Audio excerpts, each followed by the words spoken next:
Keir Starmer is arguably one of the most disliked men in the country, and there is good reason for it. The guy is an absolute clown. Every day, I feel like I make a video discussing something that he has done or said that just outrages Britons. Today is no different, as Keir Starmer has made a fatal move in a BBC interview, which has led to British nationals not being happy again with the Prime Minister.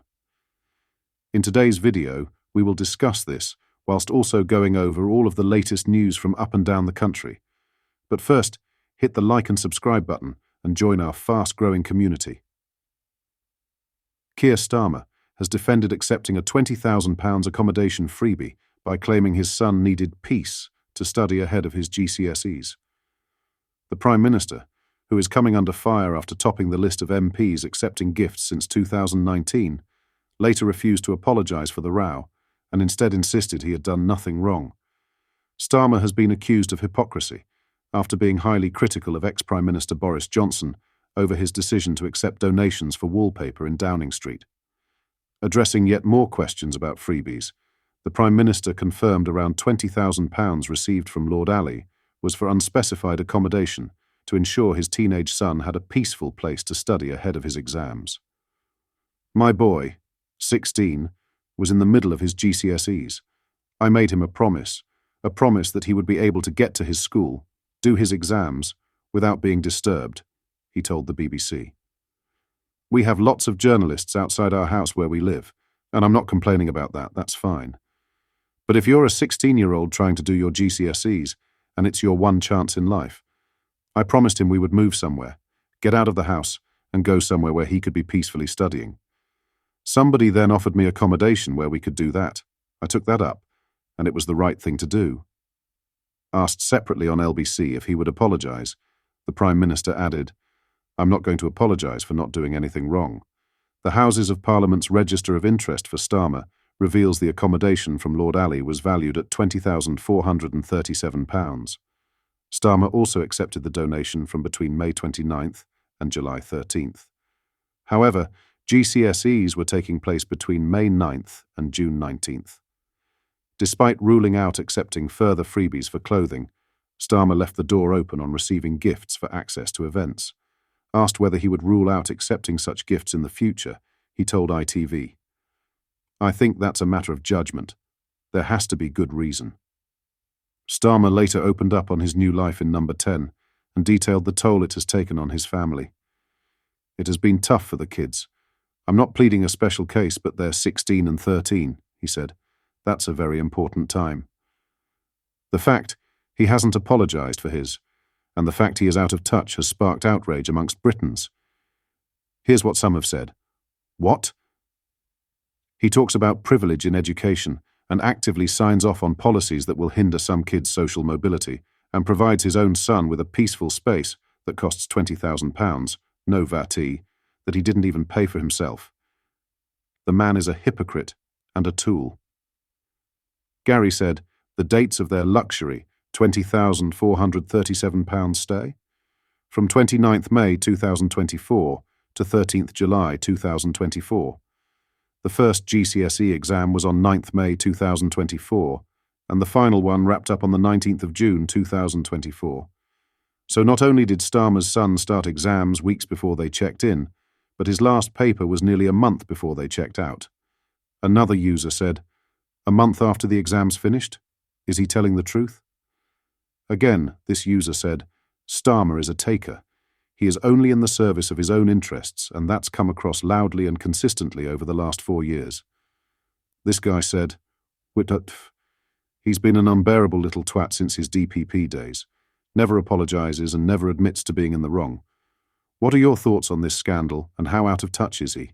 Let me know in the comments. In other news, drivers have been left furious over the proposed plans to turn Oxford Street into a traffic-free public space, which would ban vehicles from entering the popular street. The move hopes to make Oxford Street into, once again, the leading retail destination in the world, but has been met with mixed views.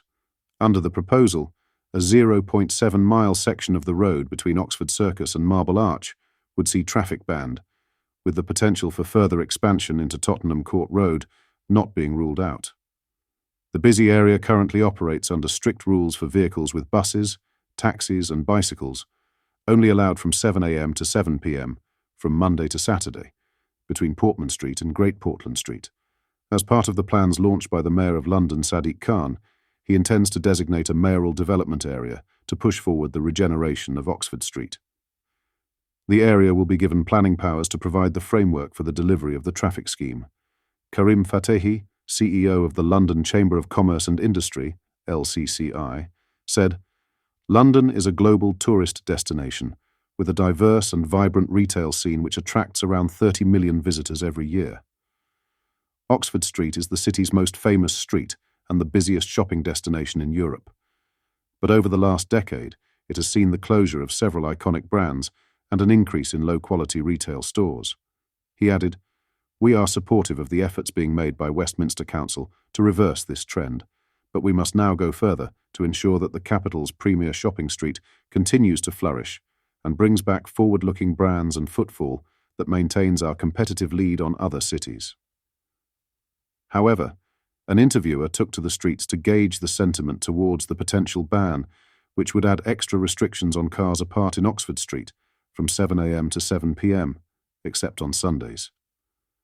One local cabbie asked, "Where's all the traffic going to go?